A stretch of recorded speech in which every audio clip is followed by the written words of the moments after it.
నియోజకవర్గంలో చింతమనేని వ్యవహరించే తీరుకి ఆయనపై ఉన్న కేసులకి టిక్కెట్టే రాదనంతా భావించారు. ఎట్టకేలకి టిక్కెట్ తెచ్చుకొని గెలిచారు. కానీ గతం నుంచి గుణపాఠాలు మాత్రం నేర్చుకోలేదట ఈ ఎమ్మెల్యే. చింతమనేని దెబ్బకి దెందులూరు నియోజకవర్గంలో అధికారులు విధులు నిర్వహించాలంటే భయపడుతున్నారా? దెందులూరు నియోజకవర్గంలో చింతమనేని రాజ్యాంగం అమలవుతోందా? సొంత పార్టీ క్యాడర్కే ఆయన మీద కోపం ఎందుకు వస్తోంది? Watch this story.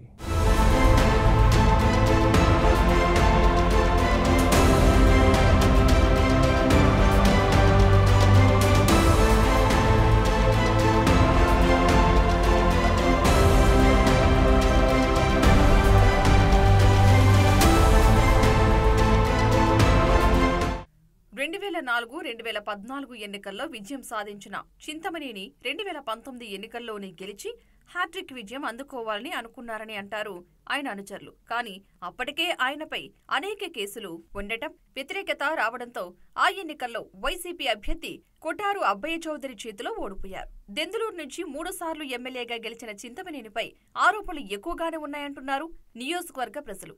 రాష్ట్రంలో ఎక్కువ కేసులు ఉన్న నేతగా చింతమనేనిపై సెటైర్లు వేస్తారు ప్రత్యర్థులు. చింతమనేని ప్రభాకర్ కు ఉన్న ఆస్తులు, అప్పుల కంటే ఆయనపై ఉన్న కేసులపైన రాష్ట్ర వ్యాప్తంగా ఆసక్తికర చర్చ జరిగింది. దాదాపు సెంచరీకి చేరువగా చింతమనేనిపై కేసులు ఉన్నాయని విపక్షాలు గట్టిగానే విమర్శలు చేస్తున్నారు.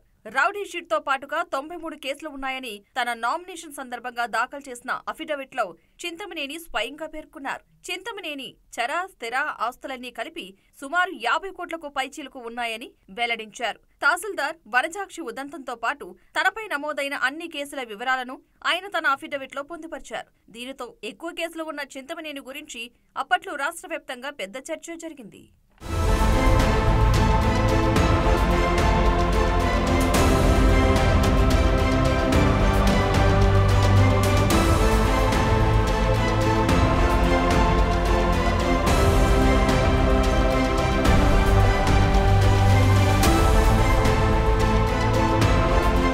నియోజకవర్గంలో చింతమనేని వ్యవహరించే తీరుకి, ఆయనపై ఉన్న కేసులకి టికెట్ రాదని అంతా భావించారు. టీడీపీ కూడా చింతమనేనికి టికెట్ నిరాకరించిందని అంటారు నియోజకవర్గ ప్రజలు. అయితే ఏలూరు ఎంపీగా పోటీ చేసిన పుట్టా మహేష్ యాదవ్ చింతమనేనికి టికెట్ ఇప్పించడంలో కీలక పాత్ర పోషించారని నియోజకవర్గంలో టాక్ ఉంది.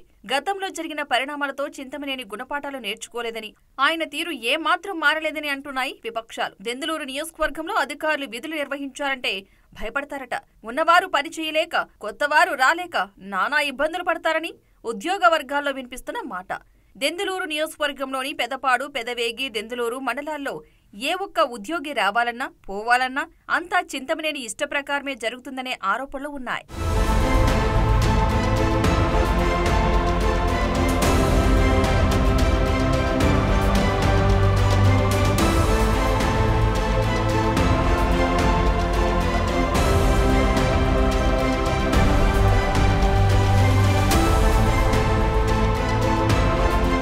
దెందులూరు నియోజకవర్గంలో చింతమనేని రాజ్యాంగం అమలవుతోందని విపక్షాలు విమర్శలు గుప్పిస్తున్నాయి. రాష్ట్ర ప్రభుత్వం లిక్కర్ పాలసీ తీసుకొచ్చిన నేపథ్యంలో నియోజకవర్గంలో చింతమనేని ప్రభాకర్ బినామీలు తప్ప మరే ఒక్కరూ దరఖాస్తు చేయలేదట. దీనికి కారణం చింతమనేని బెదిరింపులే అంటున్నారు స్థానికులు. పోలవరం కుడి కెనాల్ కాలువ గట్టుపై ఉన్న ఎంతో విలువైన గ్రావెల్ తో పాటు మట్టిని అమ్ముకుంటూ కోట్లు సంపాదిస్తున్నారనే విమర్శలు ఉన్నాయి. అంత జరుగుతున్నప్పటికీ రెవెన్యూ అధికారులు కానీ, మైనింగ్ అధికారులు కానీ అటువైపు చూసేందుకు ధైర్యం చేయటం లేదట. ఇక నియోజకవర్గంలో పెద్ద పెద్ద బార్లను తలపించే విధంగా దాబా, రెస్టారెంట్లను ఏర్పాటు చేసి నిబంధనలకు విరుద్ధంగా మద్యాన్ని విక్రయిస్తున్నారని నియోజకవర్గ ప్రజలు అంటున్నారు. చింతమనేని వ్యవహార శైలి చూసిన వారంతా కుక్కతోక వంకర అనే సామెతను గుర్తు చేసుకుంటున్నారట. మరి నియోజకవర్గంలో చింతమనేనిపై వస్తున్న ఆరోపణలకి ప్రభుత్వం ఎలా స్పందిస్తుందో చూడాలి.